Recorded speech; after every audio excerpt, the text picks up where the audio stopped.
Evening, everyone. Hope you're all doing pretty well. I'm doing alright myself here. There we go. It is Wednesday, and yeah, I'm super excited this week. I'm sorry that we weren't here Monday. Monday was a little cray-cray, to be honest with you. Um, vaccine kind of stuff, and my daughter was getting her first dose and all that, so, IRL stuff, and you don't need to worry about any of that, but sometimes I feel like I'm just waking up from a nap or something, like in the morning, even though it's late evening. Leave it to my partner to do inappropriate things behind the camera. Yeah, I know I was talking and you were distracting because you're cute. Guys can be eye candy too, not just us, wonderful, curvaceous women. But yeah, so I got my tea. I'll try not to yawn as much tonight, and I'm really looking forward to this project we're working on. It's a short one. It's not going to be like this huge, massive project. It's a D20 system quilt. Yeah.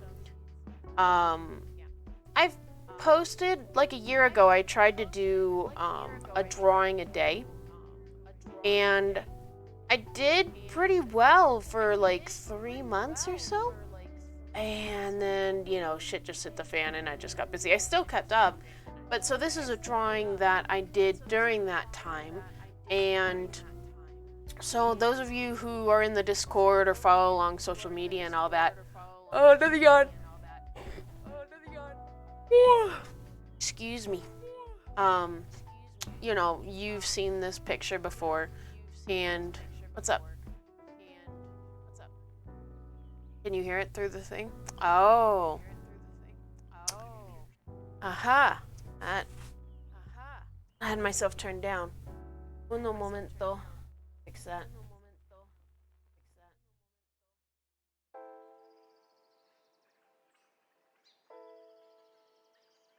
There we go. That should be fixed now, I think. Apologies for that, guys. I have the stream open on the third monitor. That way I can actually read all of chat and anything that's going on. That way I'm not completely tied down to just this setup right here. And man, I tell you what, I don't know if you guys have seen the new Elgato pedal system. Like, I'm super excited because it's a sewing quilting pedal. It's like for any sewing machine. If you've sewn with a sewing machine, it's exactly the same thing except for there's 3 pedals instead of 1. And so yeah, I'm hoping to get my hands on that eventually. Not right now. But wouldn't that be so freaking sweet? Because I've got a Stream Deck English, but it's kind of hard to use that if I'm standing over there. So it'll be nice to have, if I set that up over there, that's 2 different places that I can kind of trigger, scene changes and things like that. And that makes me super happy. Anything that makes my life easier in general, because, man, I tell you what, life gets so freaking busy. We were sitting down the last couple nights trying to figure out, because my partner and I, we've been trying, we like to play Ark, and we and a group of friends have been doing a playthrough of each island map official. Yeah! Oh, it's live! My little berry lurkers are live! Look how cute! Look how cute they are! I'm so happy. Man, my brain just freaking scatterbrained. I apologize for that. Oh, it looks like they're all live. So we've got some new... I'll return to the other thing eventually. We've got some new emotes that just came in. We had the initial 5. And Ceosaur is our emote artist. Her banner is down in the About section below. Click on that, it'll take you to her site. But she just honestly does the best emotes of all Twitch. I mean, I know Admiral Baoru's little panda is adorable and everything, but come on. Like, look at these damn berries. They're so cute. But anyway, so we had the initial 5, and then recently Twitch announced that, you know, if you had made certain markers as an affiliate, you were going to unlock those emote slots. And back when we were first streaming, and 2 years ago, I believe, we unlocked all the rest of these. So we've got like a full happy set of emotes, plus we've got, I believe, two different slots on the bits. I think that's how, yeah, because we've got 6 that are live. We've got Berry, Rotten Berry, Berry Ree. I love Berry Ree. Berry Jam, Berry Cry, Berry Lurk. That's all tier 1. And you know what I just found out? I just unlocked animated emotes, and I can have 2 animated emotes. So maybe in the next couple of months, I might be reaching out and getting a couple, you know, animated. If you guys have any preference, go to the Discord. Let me know what you'd like to see. Yeah. And then we have our tier 2 emote, and we have our tier 3 emote. Tier 2 is my Berry Lewd. One of my favorites. And tier 3 is Berry Sellout. Super cute. Here, I'll put them in chat. There's Berry Lewd. And then we have Berry Sellout. Super cute. And then, so for Bits tier, there's 3 that I could have for the Bits tier, but I only have 2. I've got a 5K and a 10K. We've got Berry Love coming in at our 5K. And then we've got Berry Derp. And Derp is so cute. We've got Berry Derp coming in at the 10K. So, yeah, super adorable. We unlock another emote. We'll unlock a standard emote and another animated slot at 25 subs. So that's still a little ways off, and I'm not too worried about it. But I will, now that we've got animated emotes open, I will start working on those here pretty soon. I'll reach out to Ceosaur. Yeah. Yeah, it was such a nice feeling to kind of find out that all of that hard work from a couple years ago, like, it still counted now. And, you know, I still have all these perks, and it makes me super happy.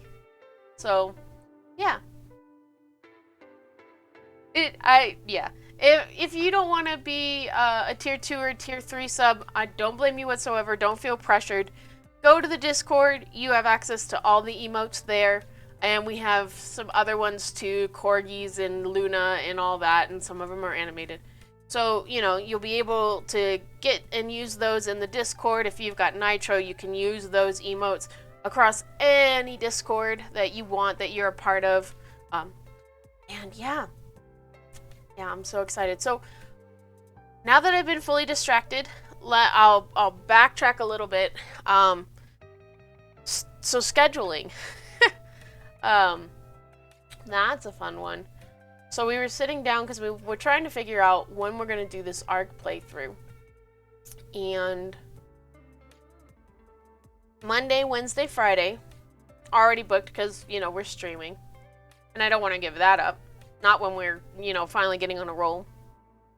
Tuesday is my D&D night where Osh is DMing. That's been a campaign that we've been doing for like 3 years. Super, super happy with that. A lot going on in that campaign. My character died. Like, I actually had a character die. And they just couldn't let my character die and just let her be. Like, I was fully prepared to let her go and make a new character. And I'm not like one of those people that have like 20 different character pages already written up of all these different characters I want to play. Like, if I'm playing a character, I don't care what campaign it is, I'm dedicated to that character, and I don't go looking to another one until that one's like dead. So there's that, because she sacrificed herself to save her party by, you know, drowning the captain and taking him down with her into the ocean. That was a thing. But the group wouldn't let her go. They wouldn't let Arnosa go. So, yeah, they dragged her corpse back up and they reincarnated her. Thank you, Druid. But I'm not a dwarf anymore.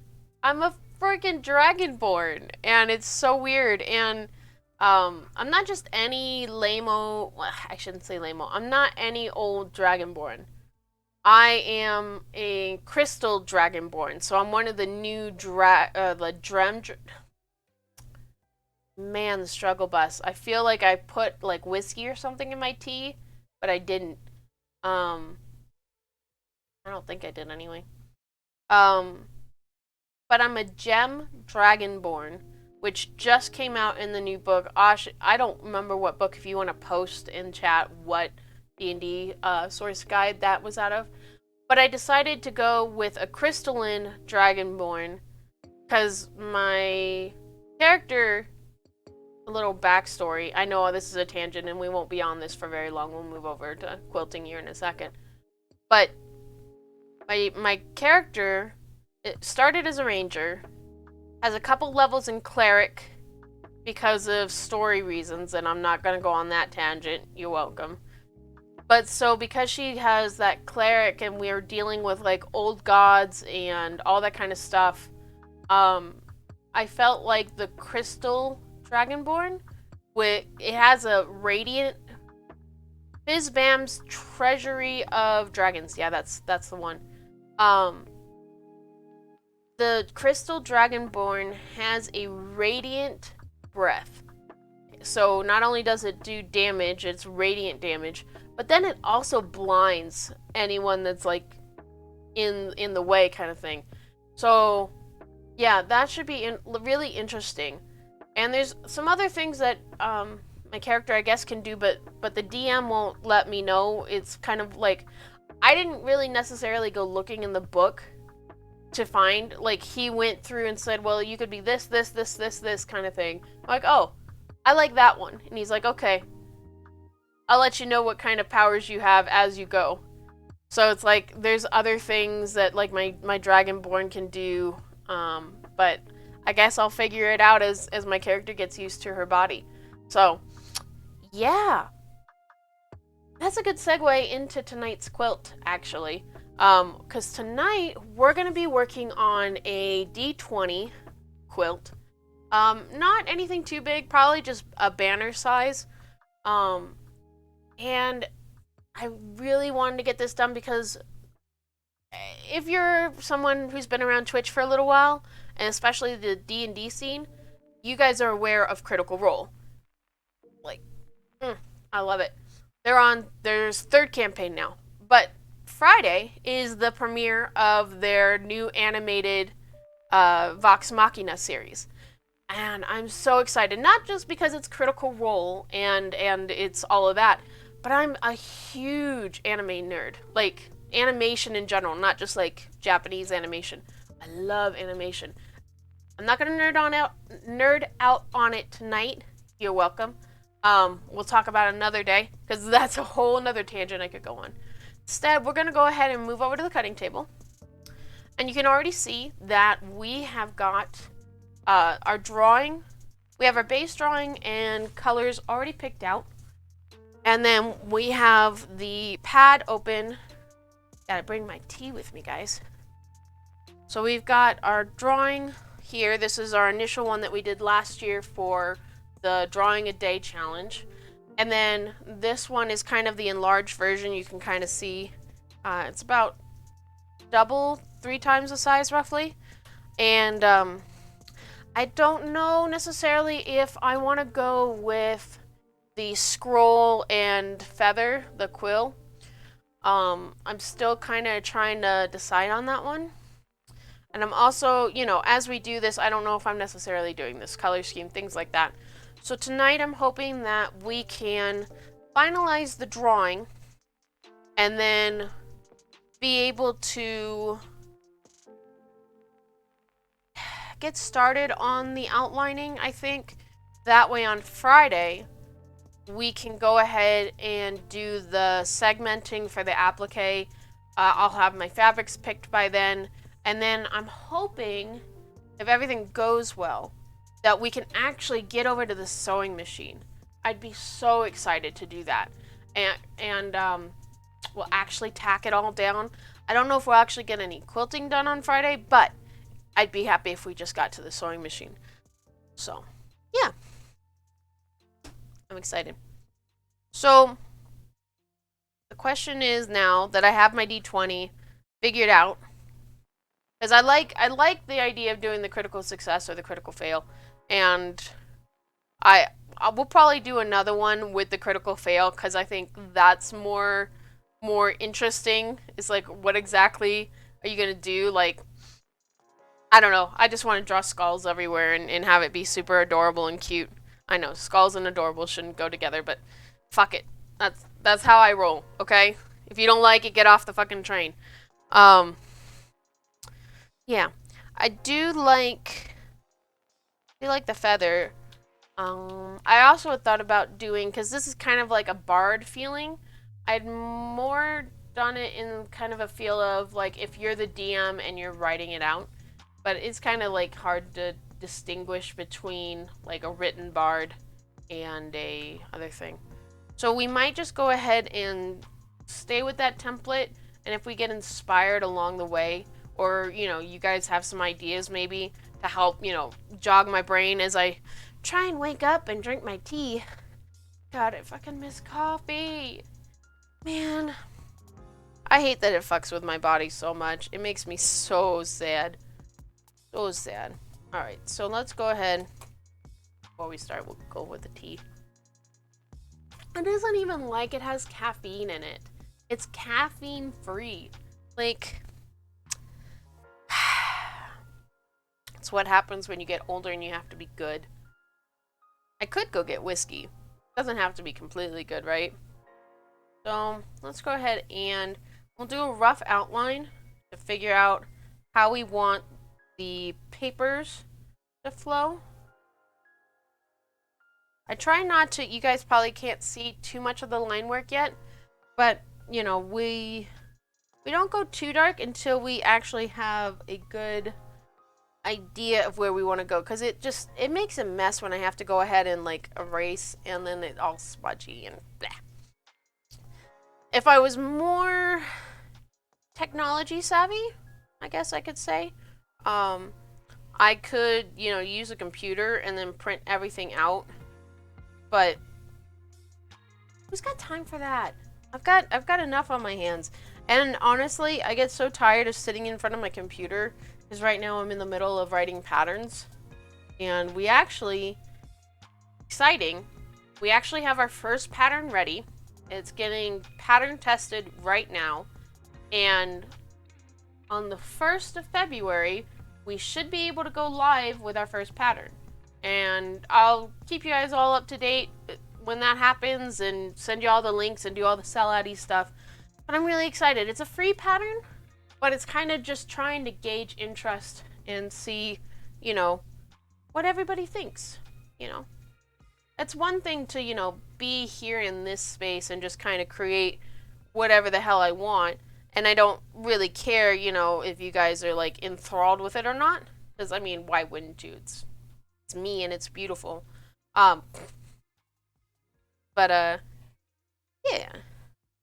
Alright, so I kind of like that. And then the other thing, I was inspired by this piece. There's a piece out there, I forget what they're called, Society 6, I think. They do a lot of this kind of style. And theirs is a music sheet. So it's the more traditional, like, bard singing kind of feel. See, because we could do the feather. We'll just do the line work coming in through here. Do that. Or we could go ahead. Maybe we'll do 2 feathers. Feathers are so pretty and they're so much fun to quilt.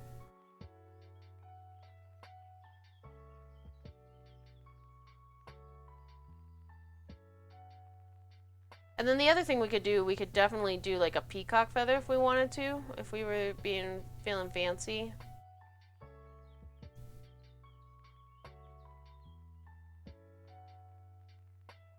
I like the blue feather because it reminds me of Vuxalia. She always had those blue feathers in her hair that her brother would mess with. I'm not the hugest, like, critter, right? Because I haven't been following it as long as a lot of people have. But I really do still enjoy it. I'm, like, into episode 98 of the first campaign. I'm, like, 12 to 13 episodes in on the second campaign. And then we're 3 episodes in on the third campaign. Which doesn't really sound like much, but, I mean, I don't have time, and usually it's just playing in the background anyway when I do it. And, you know, how can I resist, you know, with somebody like, Executive Goth? Oh my gosh, Taliesin. That is one... I'm not gonna gush. I definitely am gonna gush, but it is what it is. Plus, you know, when your partner's listening to you, you don't necessarily want to go completely, annoyingly gushy.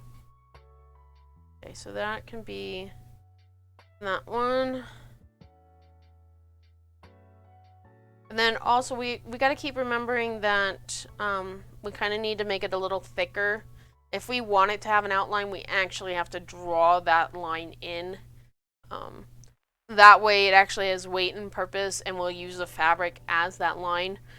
Otherwise, you know, connections and things like that will just, even though I haven't inked, it'll just be like the edge of the fabric and that's it. So that's also something to keep in mind there.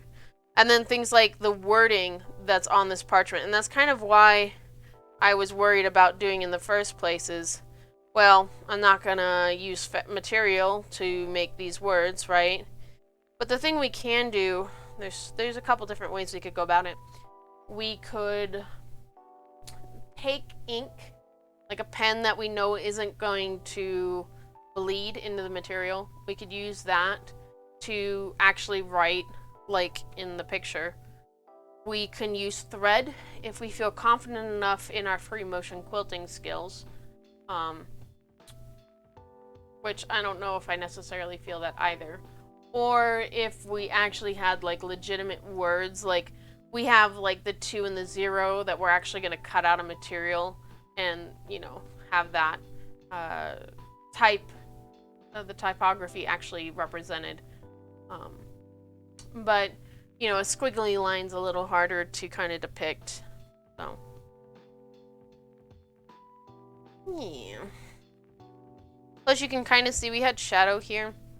And I went ahead and just drew the rest of the die in. Just because I always hated how I did that. It just felt so awkward. Like, where'd the rest of the... Can you gush over Sam?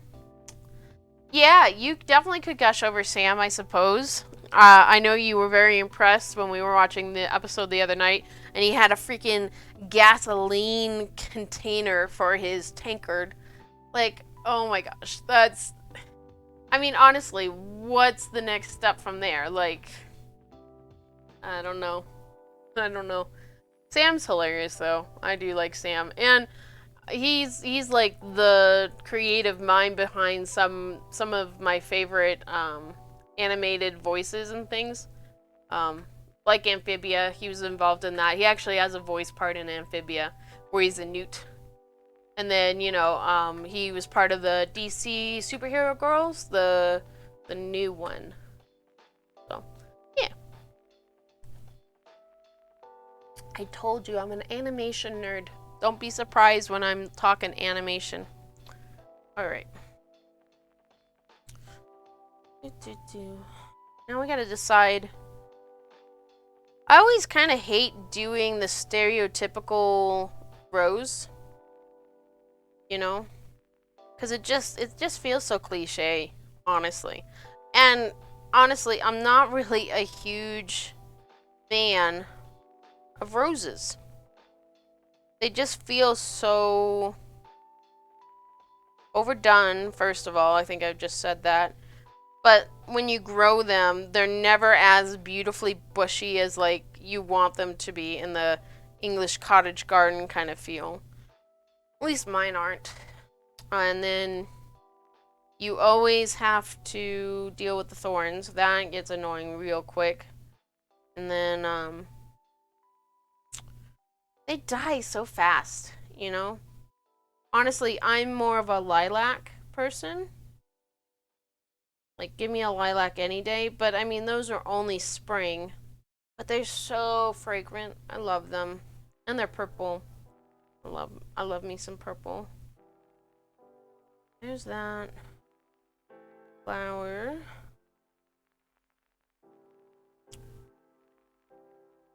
So we're going to go ahead and just draw what we had originally here, and then we can expand on that. The more complicated it gets, though, the longer it's going to take us to do come Friday. So we have to really decide if that's something we want to do. Because, I mean, with a Friday stream, we can always just go until we're done, sort of feeling. You know what I mean?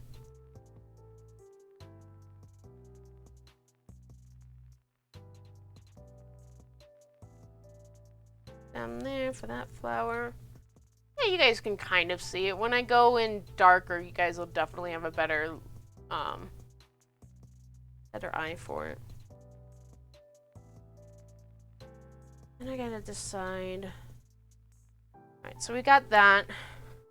But I feel like these are like little baby flowers, you know? So, like, okay, then what's our main flower? What's our showstopper, right? When you have a bouquet or an arrangement, you always have like the little baby's breath, right? And then you have like your big sunflower, or sunflower might be nice.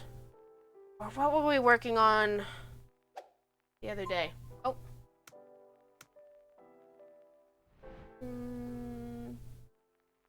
That was something. Oh! Yeah, thank you for the follow. I appreciate it.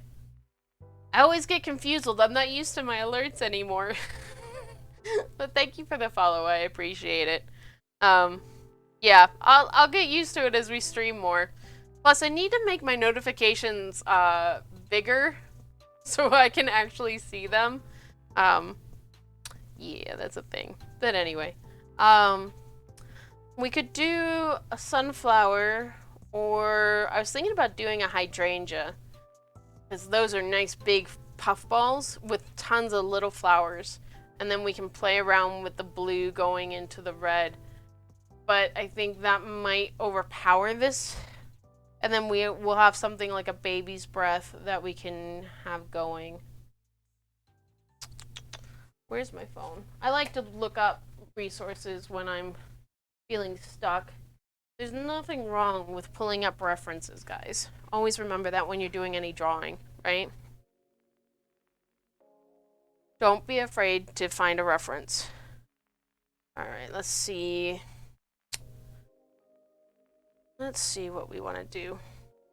I have so many D&D things posted too, because we could have some sort of weapon symbol or something like that going on too. But I don't really want to go that way with this one. Let's see. Yeah.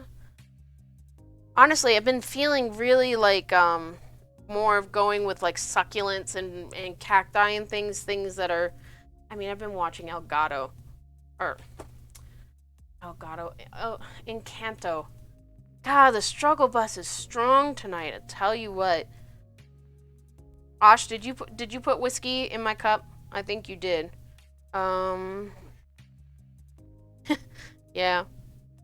Let's see. Osh, give me a month.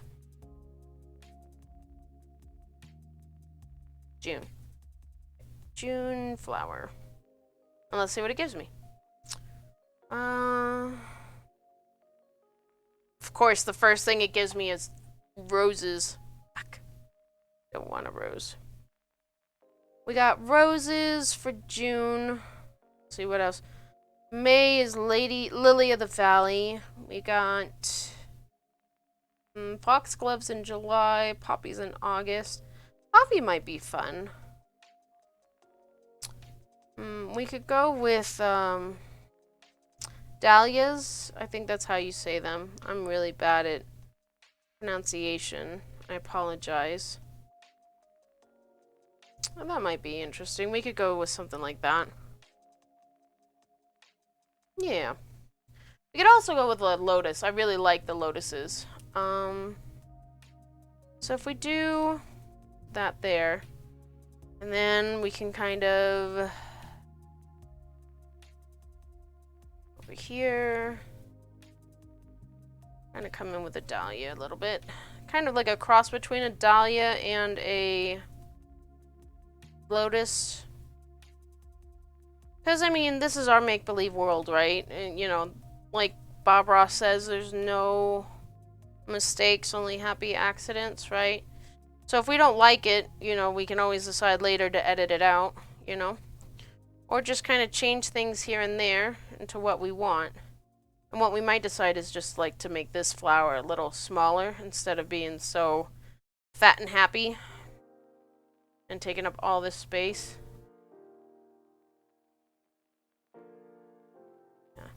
Because then we can have this flower coming in like this. That. Down. And we can have another one here, maybe. Want it to... We don't want to get rid of the scroll, because I like how this scroll rolls in. I visually really like that. I like this area here, how it comes up and in. And that'll be really fun to express with fabric. We have that. And see, we're kind of narrowing things in with our darker lines, right? Okay, so then we have this. We're gonna come down, I think, with this one. So make the inside there.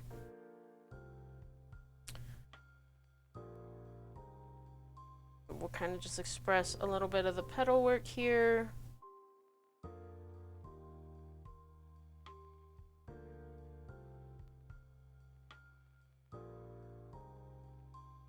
And yep, I know that it all kind of looks a little scribbly at first, but that's kind of just, that's how my hand works. Like when I'm sketching things out, I don't really narrow anything in too quickly.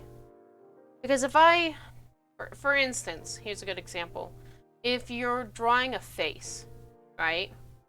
If you spend, unless, you know, you're doing a focus work, right? And you're just focusing on like one part of the face, and that's all you're gonna draw, then that's fine. Spend an hour, 2 hours doing an eye or a nose or the lips, right? But if I'm drawing the entire face, and I spend like 30 minutes drawing this perfect eye, but I haven't done anything else, then when I go to draw in everything else that you focus so hard on this, it doesn't necessarily relate proportionately or to the same angle or anything else to the rest of the face, and it can look really awkward.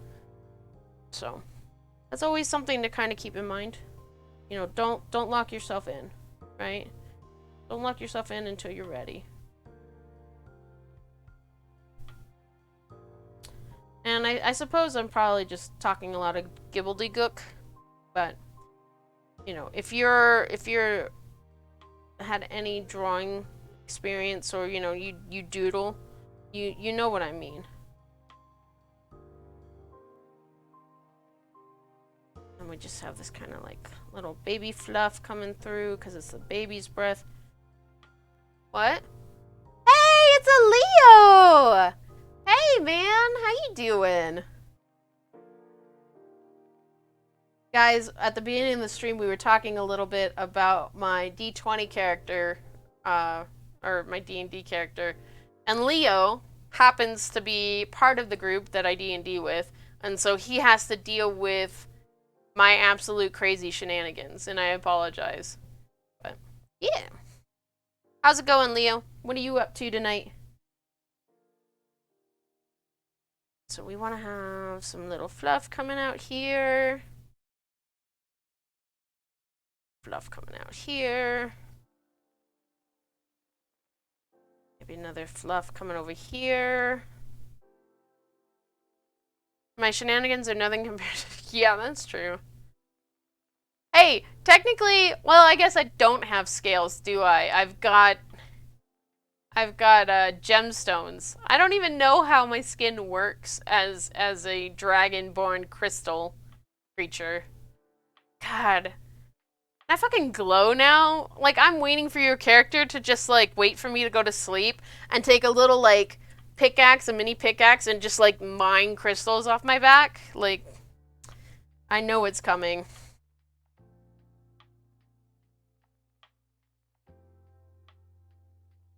It's coming. Jazz would... Yeah, I know Jazz would do that. Jazz would totally do that. Diabolical. Diabolical. Okay, and then we gotta... I think we'll just do a little one like that. Kind of have a green coming out here. Green coming out there. Opportunistic. That's a very good way to express what Jazzig is. Not a complete, you know, money-grubbing ass that would ditch his friends. Though, you've been pretty loyal, considering what kind of shit we've gotten into. So, I'm glad we've all made it this far, right? That's kind of the big deal here. He sticks with... That's true. That's true. I still am kind of... I don't want to say salty that you guys didn't let me die. Because, you know, it's nice to still be playing this character because I love her and I've been playing her for 3 years. But, you know, I was ready. I was ready to let her go. And you guys were like, no, fuck you. I was very, I was moved to tears, chat, over the selflessness of my group. But fuck them for making me cry. There's that. Are you gonna be joining us, Jazz, for the D&D Roll 20, or not the Roll 20, the Vox Machina stuff? Or do you have your own crew? Because I know you've got your D&D group too that you play with.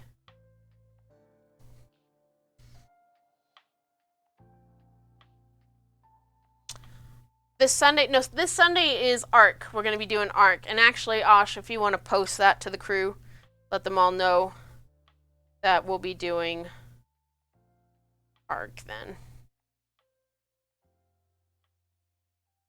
No, Friday, I think, is when Luke was planning on doing the watch party.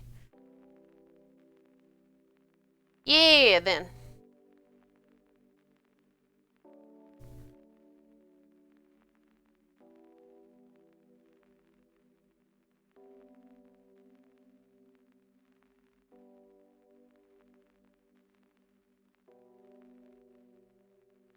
We're just going to do a little more doodling.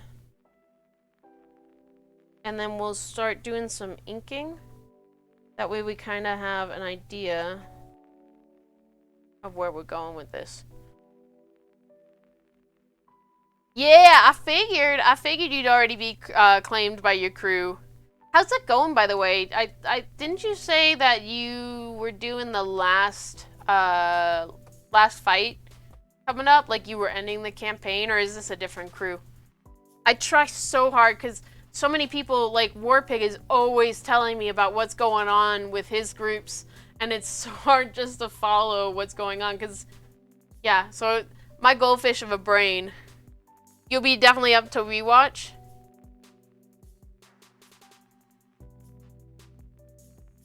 Did they enjoy the fight? Remind me, what was that the one that was based off of WoW, or was that... I know you based it off of something. You were telling Ash and I about it, but I can't remember. I can't remember. I should make a goldfish quilt and hang it in the background. Something along the lines of Things forgotten is not the fault of the streamer. She is a goldfish. Just feed her fish flakes. Glub glub. Yeah, of the lich. Yeah, I remember. Because you were, like, throwing them off of the realm and then, like, dragging them back in. Did they die? Did they all survive, or were they successful? Because I don't think you told us how they ended. Did you kill them all and leave it on a very sour note? Kind of like a certain somebody blowing up a planet? Oh. You dropped one of the character, like the player's wizards, or like an NPC wizard? I'm curious. Curiosity. Alright, so we've got that going. I feel like we kind of need to something here.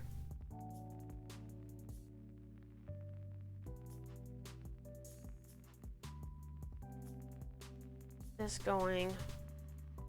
I had a thought about something.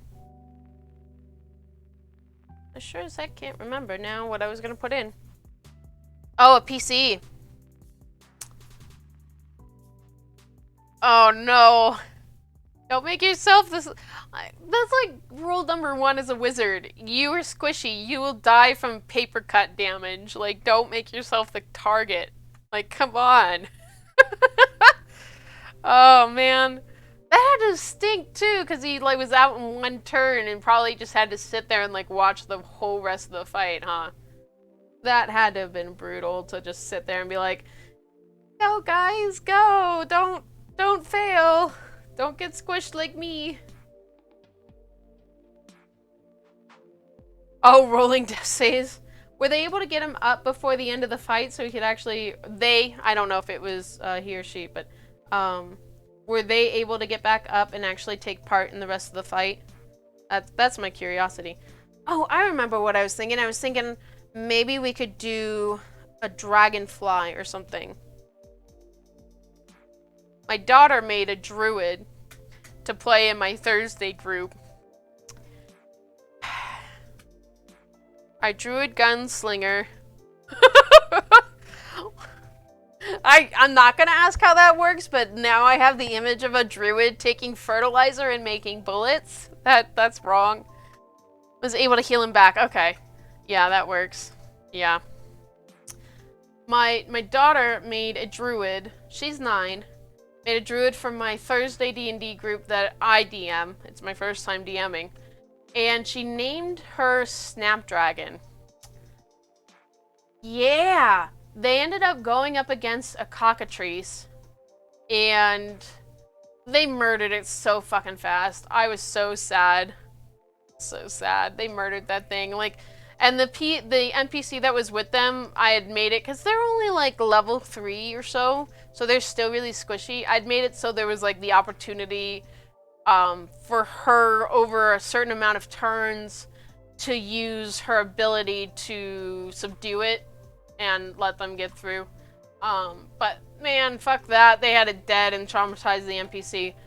But anyway, after the fight, my daughter polymorphed into a chicken and then ran around, because like they used burning hands or something on the chicken and fried it and burned it to like crisp.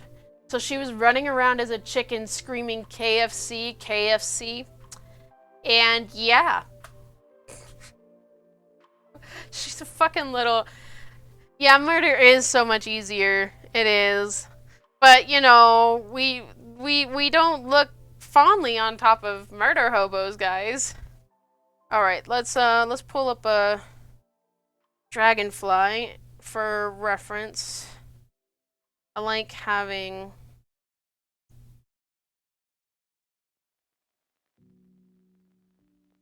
drawing, please. I like kind of getting the proportions right. And I kind of have to make a dragonfly quilt at some point, because my mother and my aunt are huge dragonfly people. Alright, so now I kind of have to decide. We've got a lot going on in here, a lot going on in here, not very much coming up here. So what we might do, since we've got the feathers coming out here,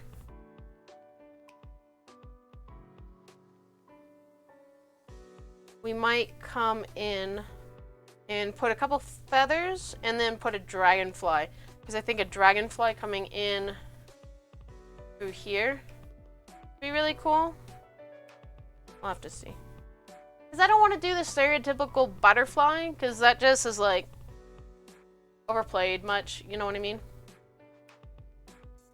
We're working on a pattern we started last Friday. That's going to be something we release in May. And that's got an emphasis on bees, because I love honeybees. Even though most people are, you know, hate bees. But yeah, my daughter is a murder hobo. Thankfully, she kind of was just like a guest player for now. And come this summer, she can start playing again, but hopefully by then she's not quite so murder hobo-y. Yeah.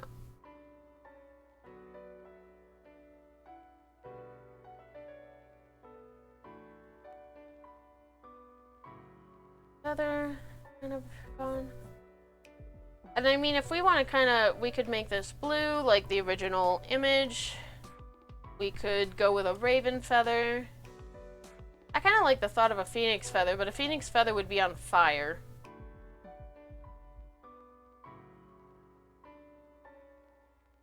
Oh! Yeah! Leo makes a good point. Dragonfly works because it's Dungeons and Dragons. Yeah.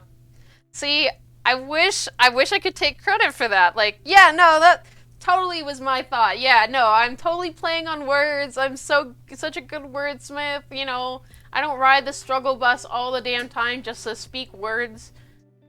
No, I didn't fucking even think of that. That's why Jazzig's the brains of the operation. I'm just there to fail my charisma saving throws.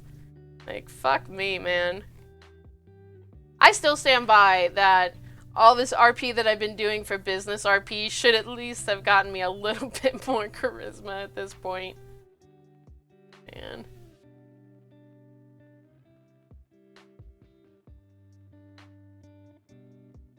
And these lines that I'm putting in for the feathers will more than likely just be us doing quilting lines when the time comes. Okay.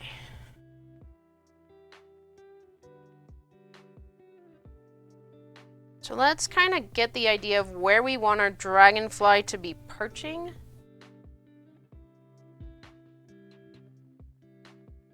Dragonflies have 6 feet? Yeah, 6 feet. Those are an insect, not an arachnid. Got the head.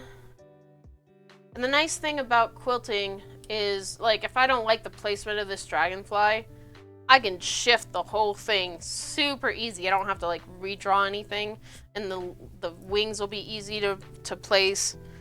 Quilting is such a forgiving media to work with, or medium, I should say. And just a little bit there. We got our body. And gonna have this little bulbous part here.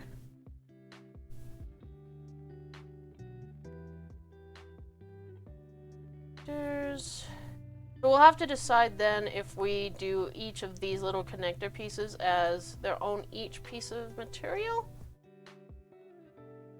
or if we just do one whole piece of material and then come in with like a fabric marker. I want to bring that up a little. Come up here.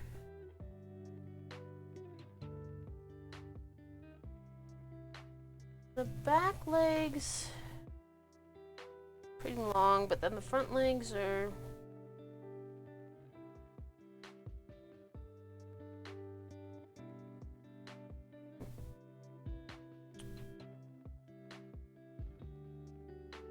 So Leo, I've been meaning to ask, with the group that you ended the last D&D campaign, are you guys starting a new one? Or is somebody else DMing so you can actually play? Or how is that going? Because, I mean, you guys are doing a watch party, so I assume you guys are still playing. Or hanging out at least, right? Yeah, because you can see the wings are kind of coming off of the page already. So we'll definitely have to keep that in mind.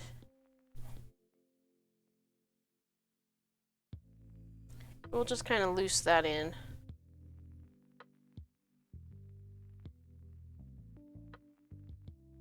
Slick. Oh, nice! Someone else is DMing. So do you know, like, the premise? Is this a 5e game, or are you guys doing a different module? Black Dragonborn Paladin. Oh, the Vengeance. Cliche Travis Camini. Yeah. You know, I want to see somebody play a fucking rogue that's parents are still alive. That feels like an oxymoron. I mean, Bear's parents were still alive. But Bear still had, like, that rogue drama kind of thing going on with it. God, I'm so glad I did not get reincarnated as an elf. I think Arnosa would have jumped over the ship again. Alright, I think I'm going to come around the top side so I don't have to stretch as much. Pardon me, guys, for not seeing your chat for just a minute.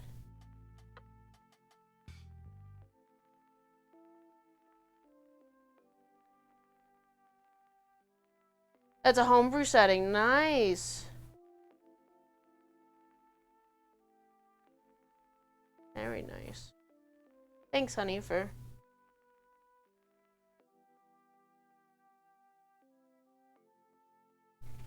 Not like that.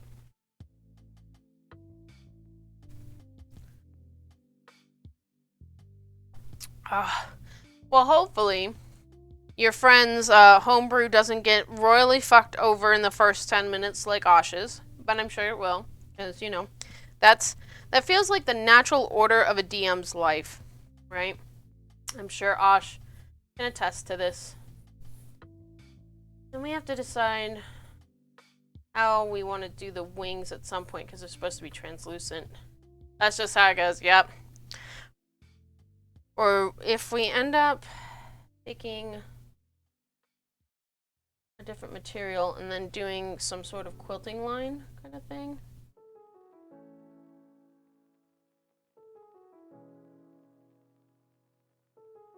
That definitely is a thing too that we can do.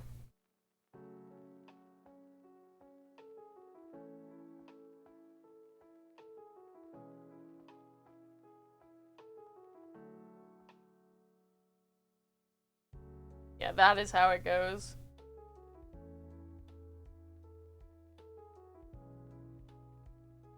I love how, like, everybody has their own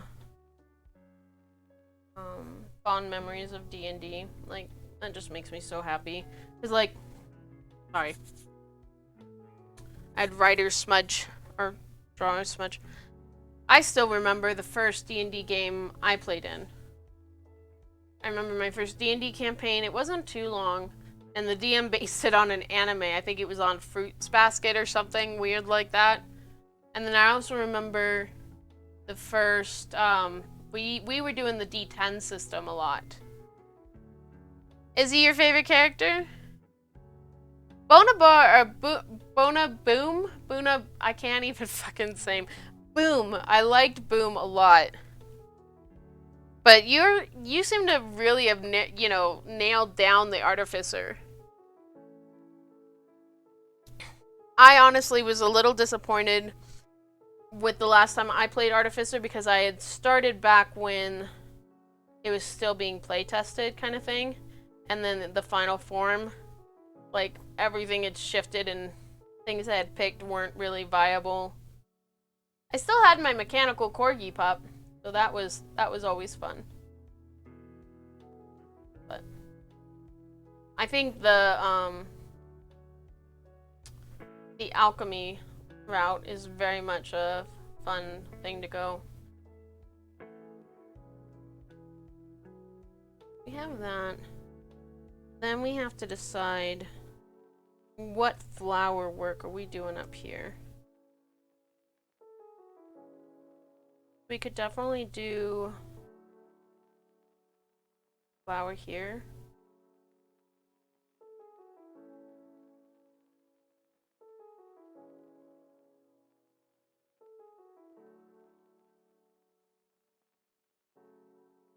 have it come up.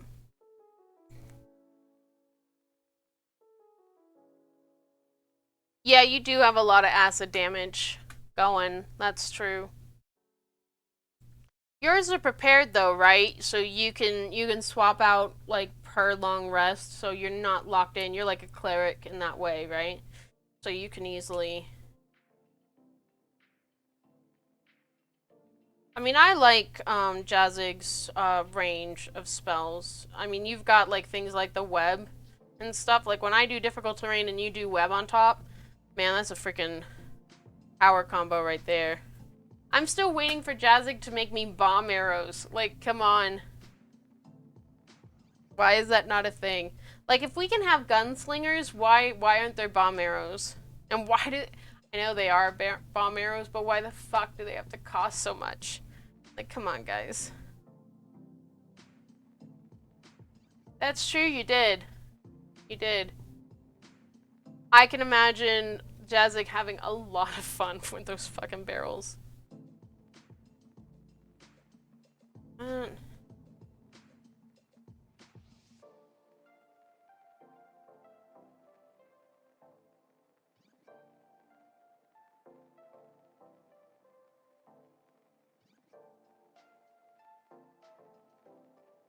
Here. And I know this kind of looks a little gobbledygook at the moment for this flower, but when we get a little closer, when we start inking, then I'll make final decisions on line work. I'll just rework the whole thing.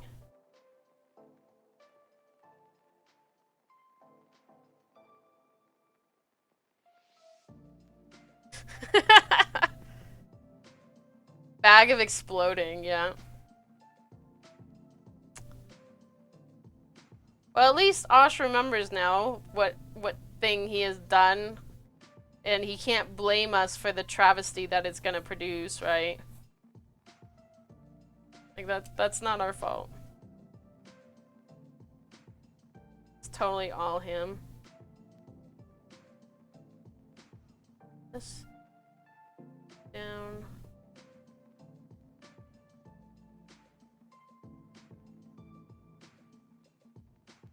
Yeah. That's not too bad. And maybe just a little bud of this other plant that we got going.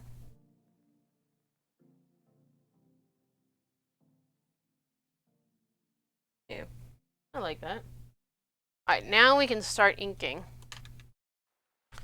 We'll start solidifying what we're doing. Do we go with the big boy pen? Or do we go medium pen? I think we might go with the medium pen tonight. Yeah, we'll go with the medium pen. Because then we can kind of decide. Don't tell me you're running out. Just got you. I guess I've had you quite a bit now. Guess we'll have to go with the big boy pen. Now I just picked up some more.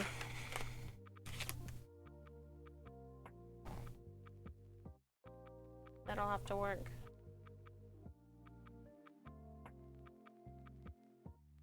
And again, I know we've talked about this in prior streams, but the nice thing about working in this kind of media is we can fuck up on our inking. We still have tracing and all of that, all those other steps. So those are self-edits in and of themselves. Now, if I was doing an art quilt, I would probably do another version and just keep editing before I really start sinking my teeth. But we want this to be a quick quilt, right? We don't want this to take us 10 years. There's just too much to do. We'll have to decide if I ink that or if we do these numbers.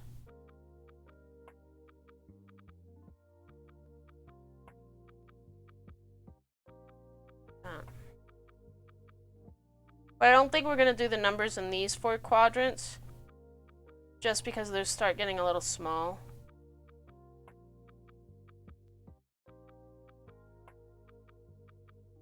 See, my hand gets all wibbly wobbly.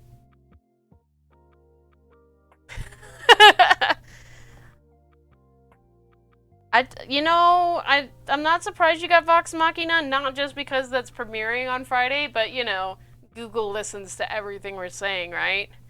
So, nudge, nudge, wink, wink. I totally, forced that into your world. That was all my fault, all my doing.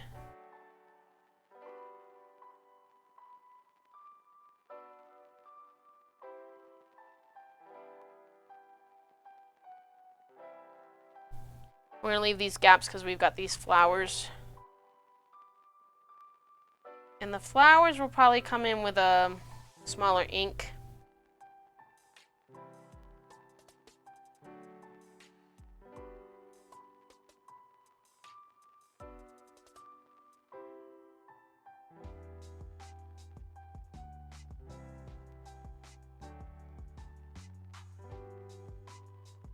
I'm so sad. Luke, don't let me forget I need new pens. It makes me super sad. I guess we could try the big boy, because these are all grays and blacks. So we could try this one.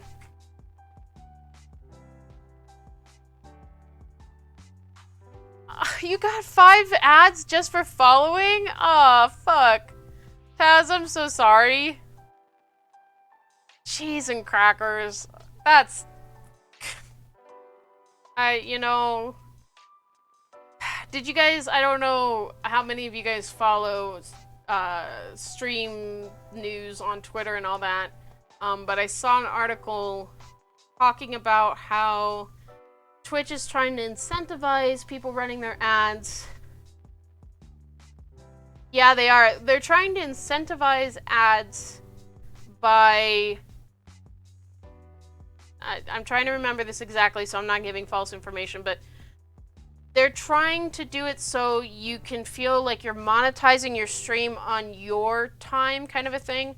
So you can agree to specific criteria. So for instance, if I want to agree to an ad campaign from a fabric sponsor or whatever that is going through Twitch, they want me to run, maybe 20 ads within like 24 hours worth of streaming, for example. And if I agree to that and then I meet that criteria, then at the end of the month, I get the payout for that, like it's a sponsorship deal without having to go through and do contracts. So it's just, yeah. So we'll see if that helps, because I know Twitch has been like pushing the ads on, especially like smaller streamers a lot. Like, especially when I'm just coming back to watching Twitch because I'm starting to get more time. When I go and I'm trying to find new people to watch, or I'm trying to support other creatives that are doing creative streaming, I'm always hit with an ad right when I come in. So that sucks. And then, all that junk. Leah, what did you say? I had a friend who decided to test that with one of their own. They talked about babies, neither the diaper ads. At least you get benefits. Benefits like... You mean like getting paid, or you mean like benefits like health and dental? Because that's not a thing in the streaming world. Which, I don't expect. I'm in a position where streaming isn't my bread and butter solely, You said payout. Yeah. Yeah, but see, for me, the whole thing that I have a problem with their payout method, especially even them just talking about the ads, right? You don't get paid for that sponsorship until the end of the month. So you might have achieved whatever criteria they had for you within the first week or two, but you still got to wait till the end of the month to get that money, right? And this is still something that they're starting to roll out and try, and I'm sure there'll be edits and critics and things like that. So maybe it'll change, but it's just, I've seen the argument lately that this is the only job where you don't get paid every other week.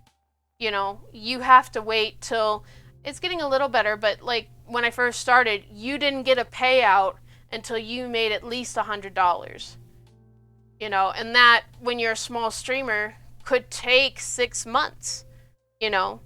So it would be nice to see them turning into a format where it feels like something that streamers, like mid streamers and larger, could actually make a sustainable living for and not be stressed like, all right, I made this at the end of this month. I have to make this stretch all the way through the month, you know, versus like any other job, you know, any regular job, you're working 2 weeks before a payout, you know, so.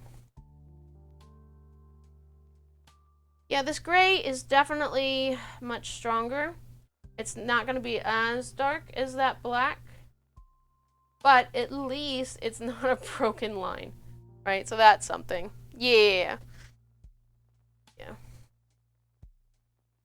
Taz, I have to ask, are you the Taz? Are you Sheikah's Taz or are you a different Taz? Because I know of a Tazzy. So I'm just trying to make sure, because everybody has different names between Discord and Twitch and all the kind of different platforms. So I just want to make sure if you're somebody that I know, that I know that I know. Does that make sense? Or am I just talking out of my ass sometimes, I feel. There we go. I guess a different Taz. Okay. Alright. Just wanted to make sure. Thank you. I appreciate that. But welcome to the stream. Thank you for the follow. I'm sorry you were bombarded with the ads that never end. That definitely is a plague upon the earth. But yeah, to answer you, I do see like a couple pennies for ads that they run on my channel. So I guess it's something. Yeah.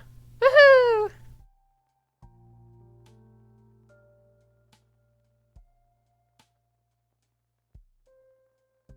There's that. And if we have...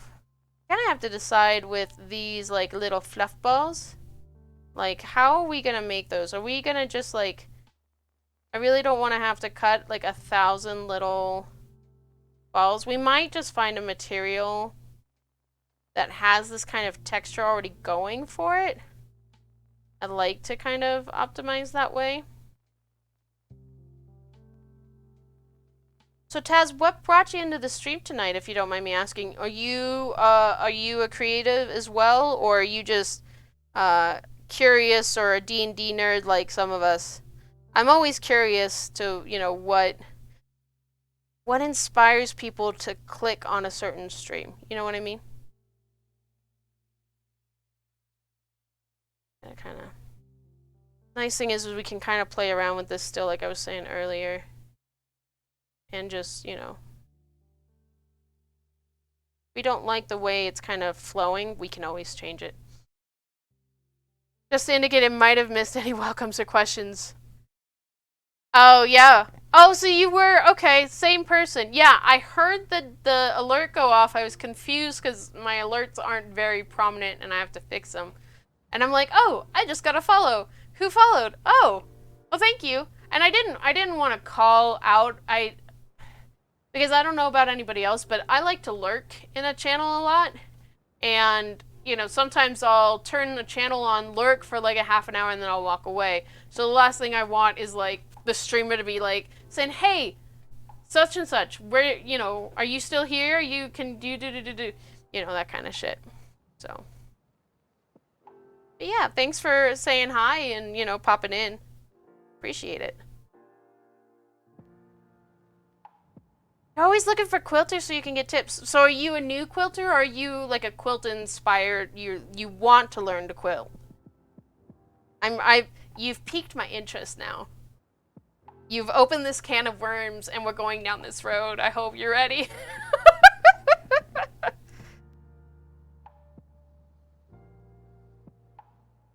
My paper piecing looks so gorgeous. My paper piecing. You must have been on the website. Did you click the website?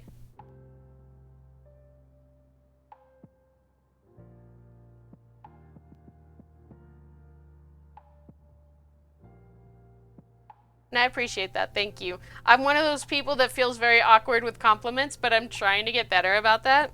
Because, like, I shouldn't feel awkward for somebody being nice. You know what I mean? You're learning. Your mother and your aunts and your grandmother all quilted. I took up the mantle 5 years ago officially. Well, welcome. Welcome to the quilting family. I hope that it's been kind to you so far. Yeah, my mom is a quilter. My grandmother did a lot of seamstress work when she was around my age. And then my great-grandmother on my mom's side was a quilter. Like, old Southern quilter, like, have everybody over to their little house and, like, the quilting frame, you know, they'd pull it down from the ceiling and all the ladies would, like, be hand quilting. Like, that's one of my mom's favorite memories. Oh. The first 20 pictures. Okay, I'll pull up my Instagram. Because, little known fact, I am a goldfish. my memory is really something to be wanting. 1, 2, 3, 4, 5, 6, 7, 8, 9, 10, 11, 12, 13, 14, 15, 20. Oh, so you might be talking about... Let's see if this is what you're talking about. Because 20 images back, I was working on... Oh, do I have something else holding on to? Yeah, I do. I have all sorts of things. Just... Alright, can I get... I can get you up now. Was this what you saw?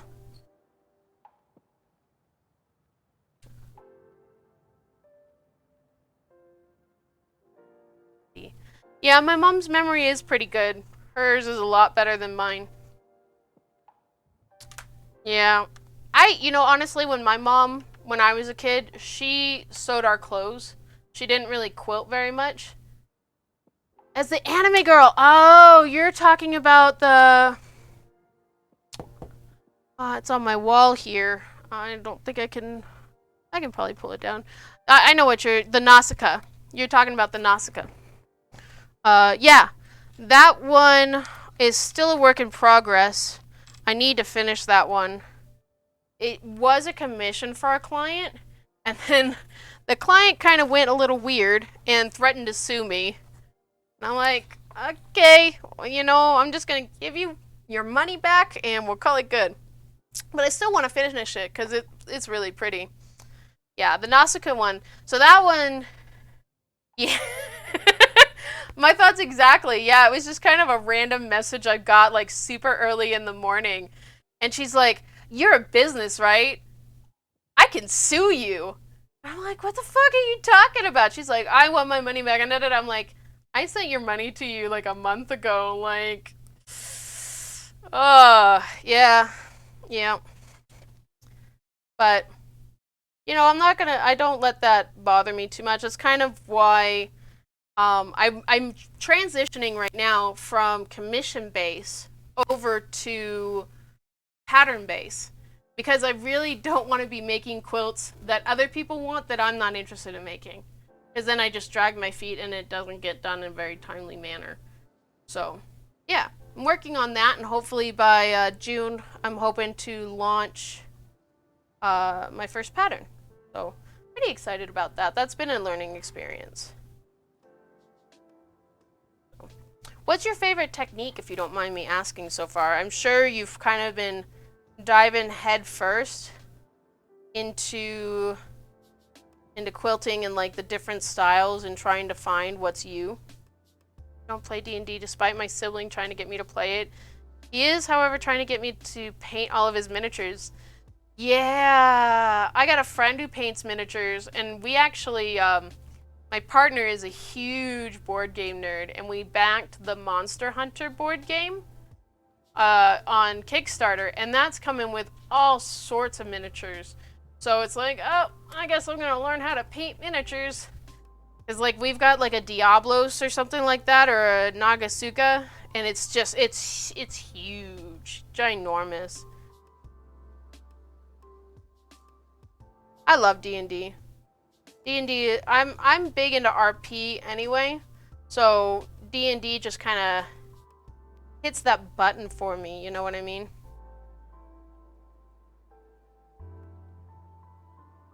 Yeah. Yeah, I definitely feel the same way. And then it's like you probably know this because you're coming into the quilting world. I mean, you are part of the quilting world if you've been quilting for 5 years now, but it's not an inexpensive hobby.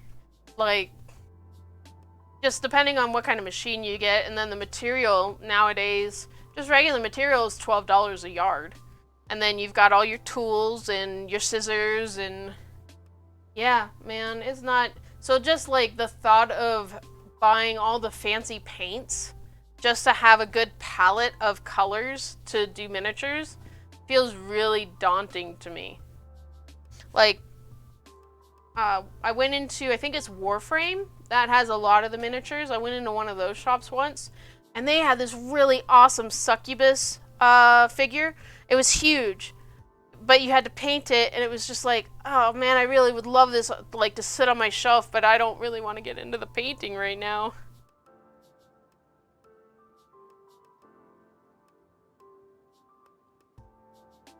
Warhammer, yeah. I'm not sure what I said, but yes, you are right, my dear.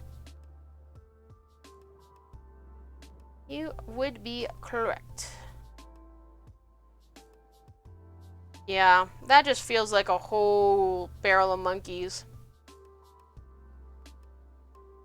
Yeah. I mean, honestly, if you were skilled enough, you could do it with, you know, yellow, blue, and red. You know, because then you can make whatever colors you need. So, yeah. That's very true. I probably go a little too overboard sometimes with all the bells and whistles, just because, you know, I want all the things.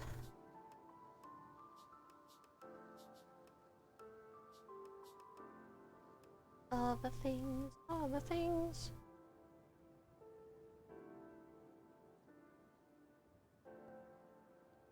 Alright, and now we're kind of coming in, guys, and we're finalizing some of this doodling you guys can kind of see.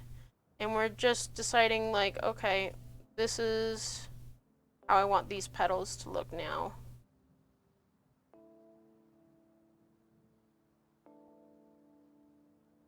Yeah, that's the thing, right? Because how would you...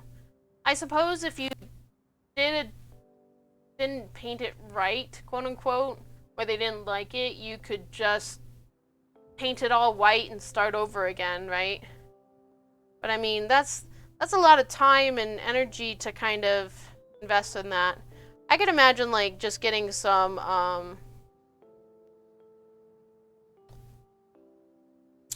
whatchamacallit, some monsters and things and just kind of practicing that way. That way you kind of have an idea of what you're doing before you get going on it. I've been trying to get a at-home game going for, goodness gracious, a while now, but like just trying to get everyone to like sit down at the same time, especially with like COVID shit. Like I get that, you know, COVID's going on and, you know, shit's gonna happen, but it's just so hard to get adults together to do anything anymore.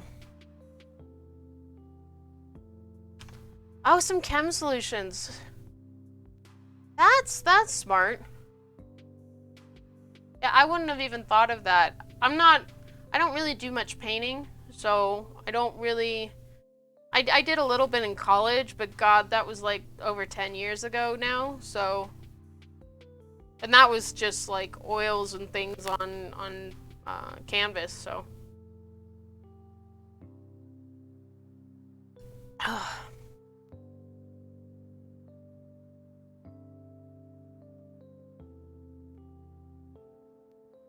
See, I feel like I want to add something like right here, but I'm not sure what yet. So we're going to leave, I'm going to put a little pencil mark to kind of indicate that right in here, I want something facing away, just to kind of feel like there's more dimension going on. I know I'm waving my hands here and it doesn't really It doesn't make any sense because it's not up here. I get it. Let's do this one first. But yeah, what kind of techniques are you starting to favor now that you're kind of getting some experience? If it was oils, yeah. Acrylics, yeah, and acrylics dry so nice and hard. Like, it's got that plasticky feel. You don't really have to necessarily worry about, you know, the running and the dry time as much.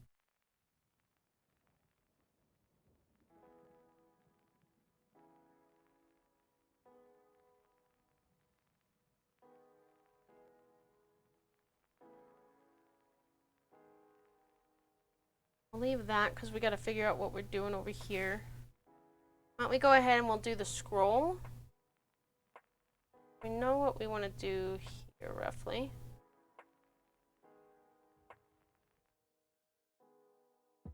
Not sure what technique names you would be thinking of. Well, so like, for instance, this quilt is going to be an applique, right? Because it's kind of an art quilt.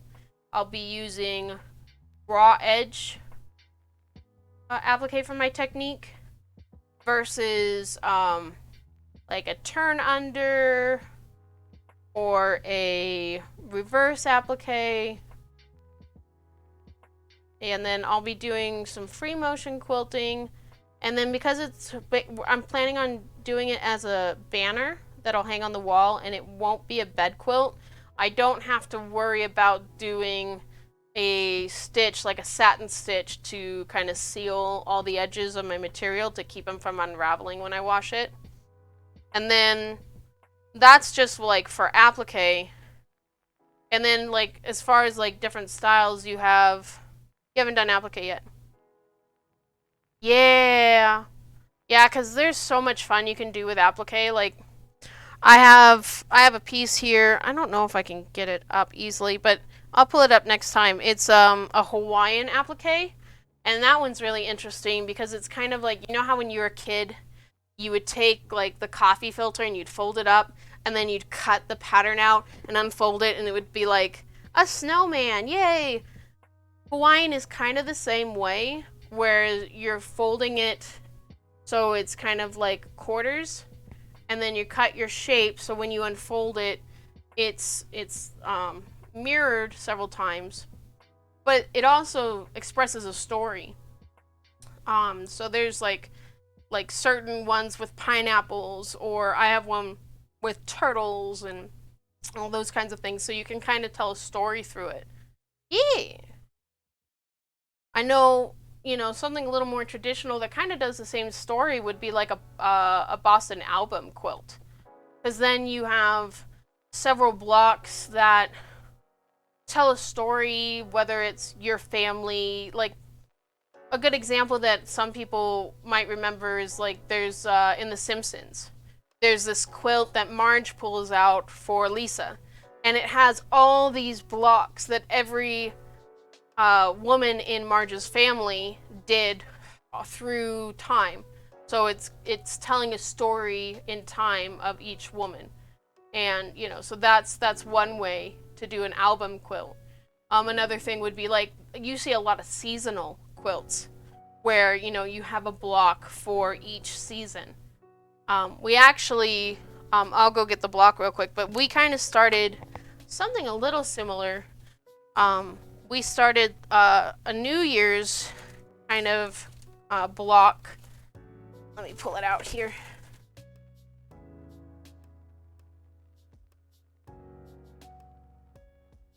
We did this happy little Eevee, right, for a New Year's block. And, you know, we've got the celebratory, you know, New Year's hat, and, you know, it's an Eevee from Pokemon because I'm a nerd and I don't care if anybody doesn't like it, kind of shit. But I had so much fun doing this block that I decided that for the stream, for the whole entire year, we're going to make a block a month, and it'll be an Eevee or an evolution, just representing a holiday or a theme of that month. So next month, I'm planning on a Sylveon Valentine's Day block. So then by the end of the year, we can put all 12 blocks together and we'll have a full year of Twitch stream quilt, right? Yeah, they can be. And I typically am a little more detailed in my cutting, especially when with something like this, because this is the same kind of technique that we're going to be doing for this one is basically what we did here, where it's raw edge. So I can kind of cut these curves and these nooks a lot more, because I'm just going to come in and do like a free motion trace along the edge in the color of the material, just to kind of tack it down, because I'm just planning on hanging this on a wall. I'm not planning on washing it or sleeping with it or something like that. So, because if I was going to sleep with it, then I would have to like do a satin or a zigzag stitch and seal this entire edge down, because if I didn't, I would go to wash it and then the material would start fraying. So that's one thing. Or like you'll see some like primitive quilts, they'll do a blanket stitch. So it's coming along the edge and it just tacks in a little bit. It's like this, where, say this is my edge, your thread comes here and then goes in, and then comes here and goes in, comes in like that. That's your stitch along the whole way. So you're just going in just enough to tack the material down, but it's still gonna start fraying. It just won't fall apart. You know what I mean? Yeah, the blanket stitch, yep. That one's an easy one. It's a quick one too. I'm gonna go put Evie away. My cute little Evie. I like doing the raw edge just because, especially for stream, it can be a super quick quilt that we can get done in a couple streams, and then I can move on to the next project. It's kind of why I don't do any crochet or anything like that. Like, I know how to crochet, but I don't have the patience to do an Afghan, right? But, you know, I can do this. I have quilts that I've been working on for like 5 years. Like, why do I have the patience to do a 5-year quilt, but I don't have the patience to do an Afghan? Yeah. There we go. My lovely tea. Then we have, I think what I might do is flip this one upside down so we can kind of have the same pen flow as we did for this flower. Because this is kind of the same, it's just kind of angled a little different.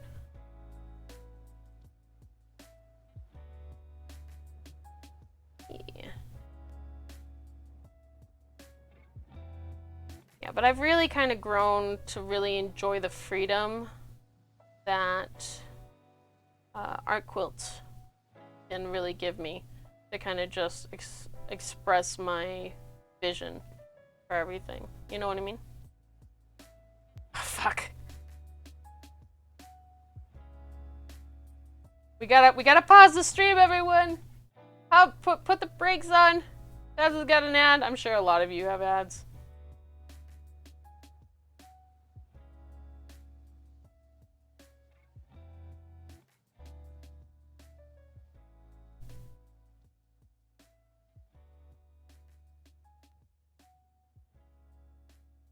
Can come in here.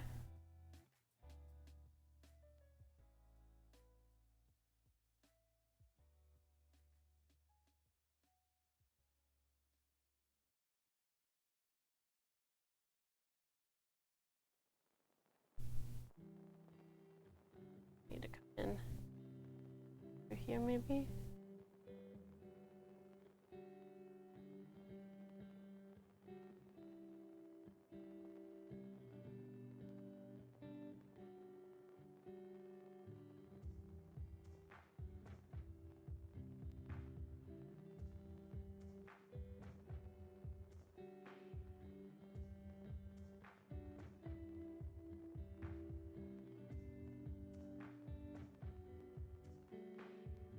Any other quilting techniques? Yeah. I'll share another one that's one of my favorites. called English paper piecing. That's definitely one of my favorites. That one's more of a hand sewing.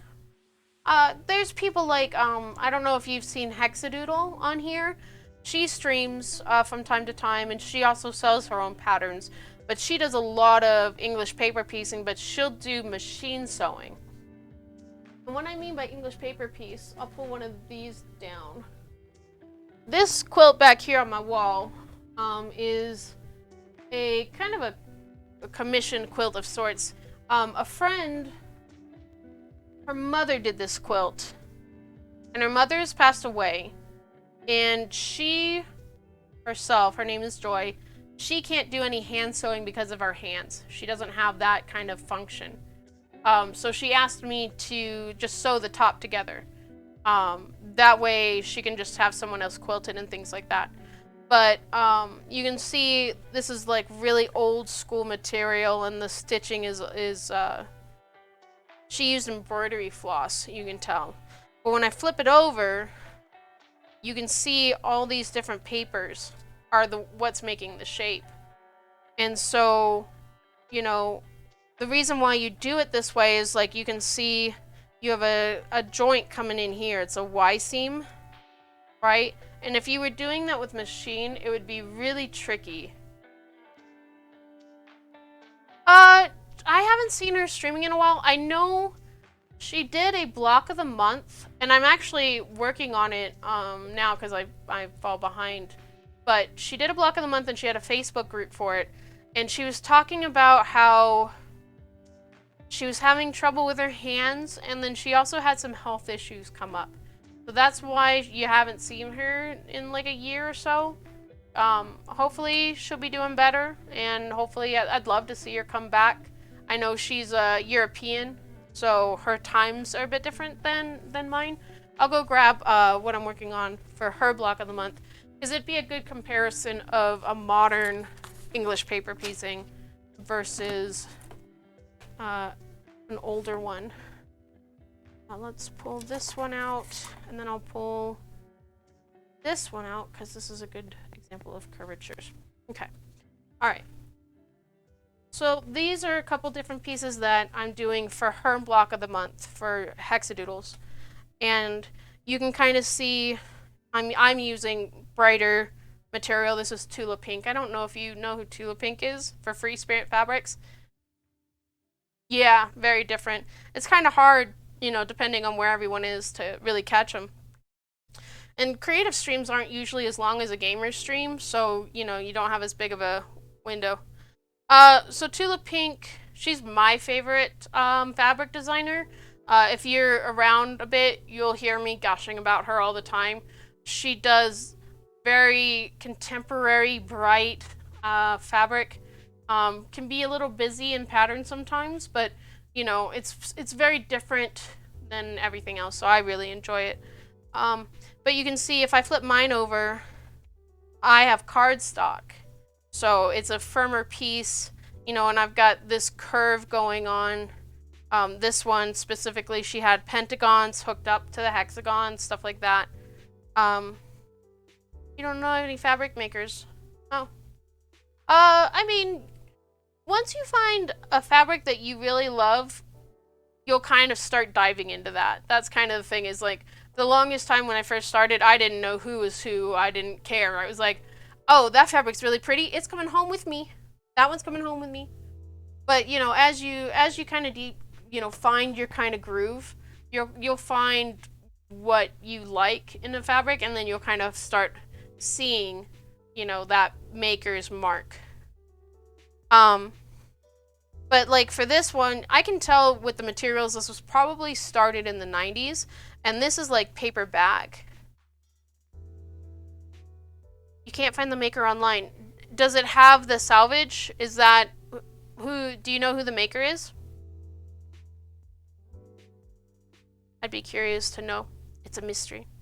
But, you know, this technique was started like way back, like Jane Austen days. Like there's a museum, a quilt museum in Europe that has Jane Austen quilts on beds that are all English paper pieced. It was Peter Pan Fabrics. Oh, Peter Pan. I think I remember hearing about them. I feel like they're a smaller company.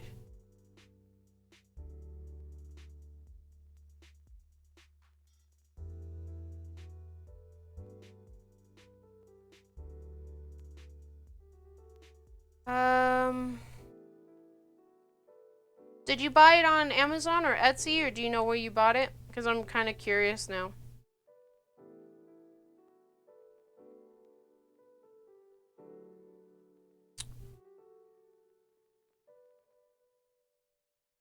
Here's an article that's interesting. Vintage 1970s Peter Pan quilt fabric in high quality unused cotton.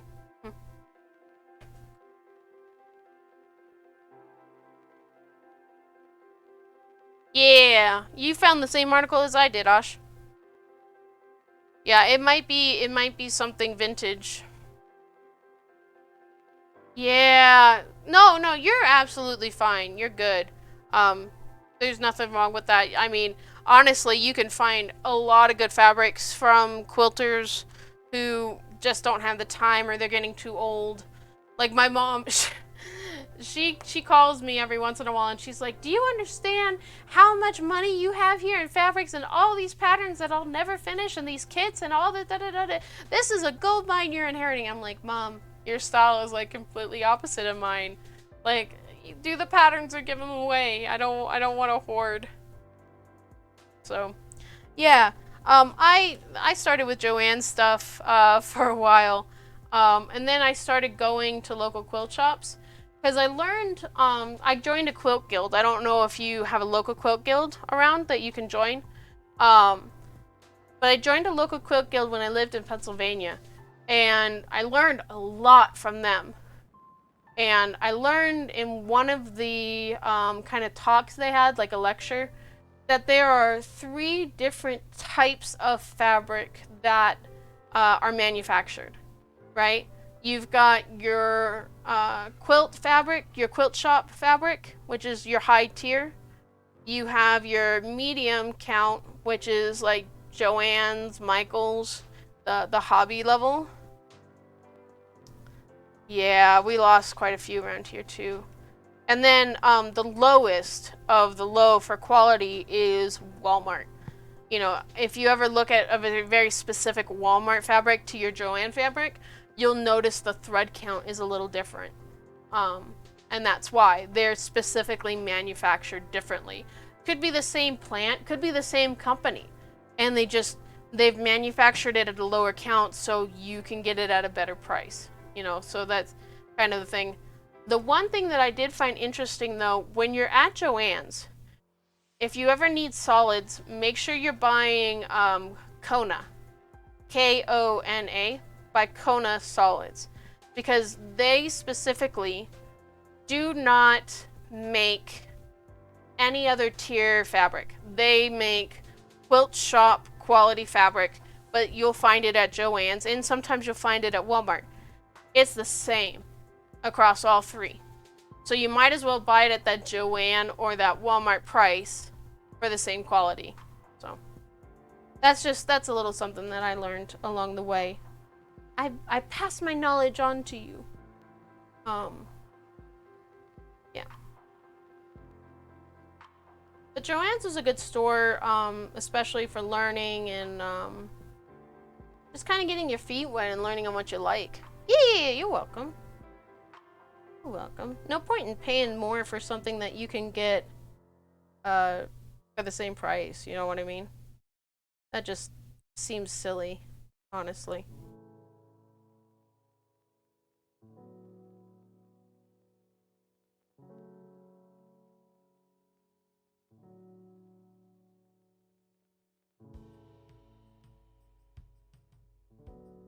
I gotta kind of lock in what I want here, and I feel like I want another flower right here. So we'll put a circle there. I like to try and do things in odds. Yeah, the 60% off coupons. I always use that kind of stuff for, I buy a lot of my fabrics online anymore. I go to places like the Fat Quarter Shop.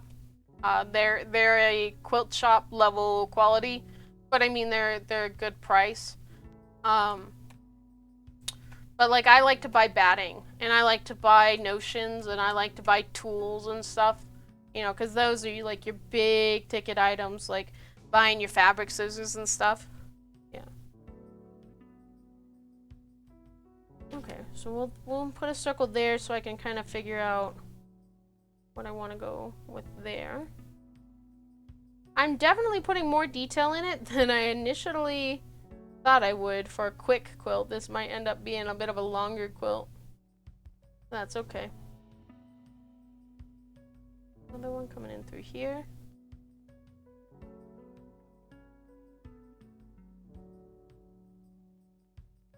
Yeah.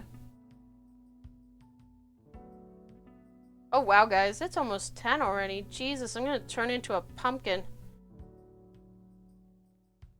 Old lady pants are showing tonight. Damn. I think we'll work a little bit longer. And then what I might do, we could probably still do some pinning on Friday.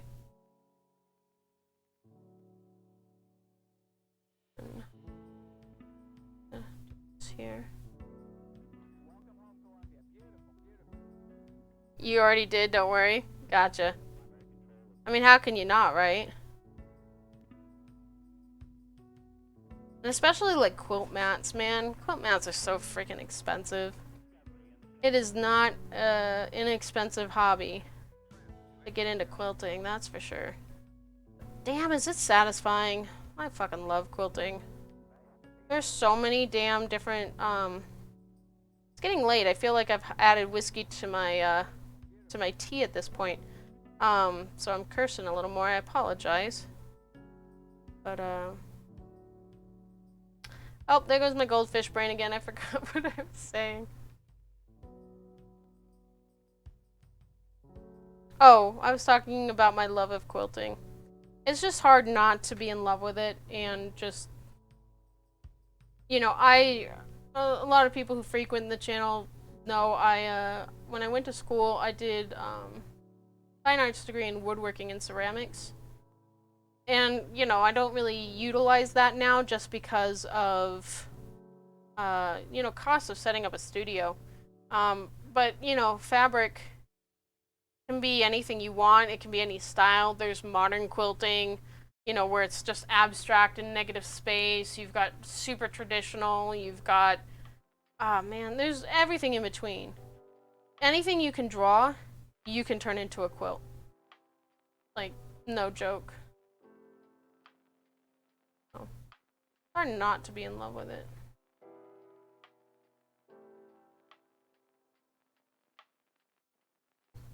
Yeah, I think I'm happy with that for sure. And with this line here. Here. This line's gonna come down here for the roll. I think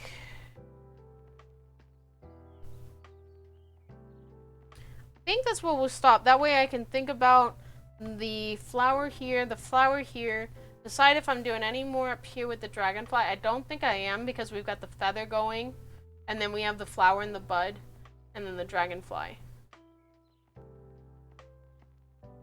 My uncle is being kind and teaching me woodworking. Nice! That's the way to go. Definitely the way to go. I miss woodworking. Let me go over to the desk and I'll swap over and we can chat a little more before we head out for the night. But yeah, with COVID, there was such a surge of, let's see, here we go. There we go.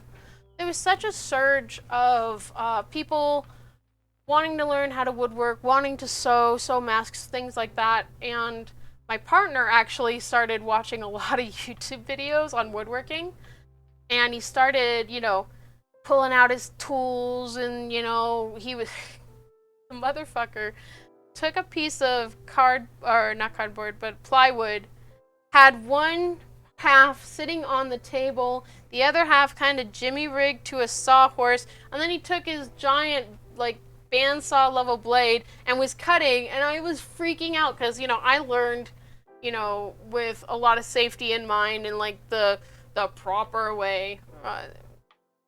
But, I'm very safety because, man, if you're not scared of a freaking table saw taking your finger off, like, then you probably shouldn't be woodworking. I shouldn't say afraid. You should have respect for that damn table saw.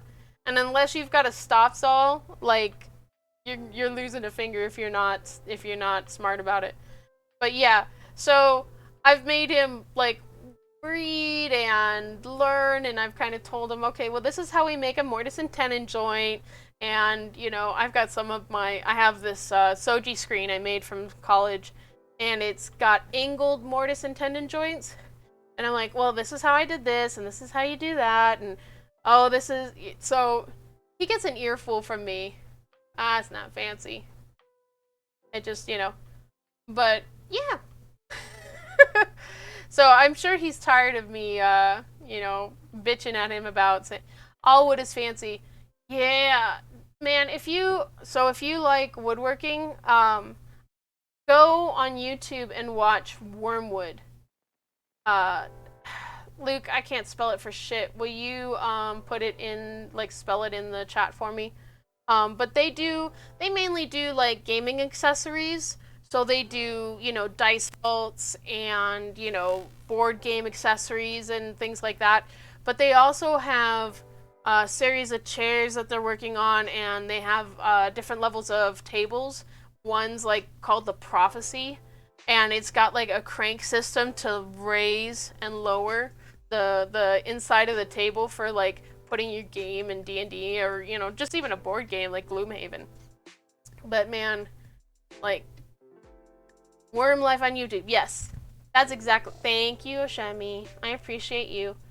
Yeah, but they have like Purple Heart, and they've got Spalted Maple, and Paduke, and like the exotic zebra wood. Like, man, I get very happy when I think about exotic woods. Makes me happy. But yeah. But guys, it is almost 10 o'clock here for me, and yeah, check them out. I am going to turn into a pumpkin. I've got two little ones that are going to be up at the butt crack of dawn, so I got to make sure I'm up and alive. But thank you all for joining me. Thank you, Taz, for following and hanging out and talking quilting stuff. I always love nerding out on quilting, and I don't know if you've noticed this with people around you and your community with quilting, but quilters love to share and bring people in. They want you to come and join them in their fabric addiction. That way, you can be slowly being tormented with the rest of us in our. You have no community? Well, damn it, Taz, you're part of this community. Welcome to the Quilty crew. You're here. You're a member. Okay? But yeah, guys, thank you so much for watching. Hit that follow button if you had a good time tonight. We'll be streaming on Friday, finishing up this D20 D&D in honor of Critical Role. We've got all sorts of quilts coming in the next couple months that I'm really excited for. If you want, hit that Discord, hit the like, hit the social. I'm selling out because it's all the things. Aw, thank you, Oshemi. That's so nice of you to gift to Taz. Aw, thank you. That's so sweet. Yeah, so Taz, now you have, like, I was talking about at the beginning of the stream, I have the cutest fucking emotes. But they're cute little berries, and you can kind of take a look. But I really am going now, guys. I swear. I know I could talk for hours. You get me started, and man, it's the end of it. But yeah, you guys, have a good night. I'll see you Friday. Have a good one.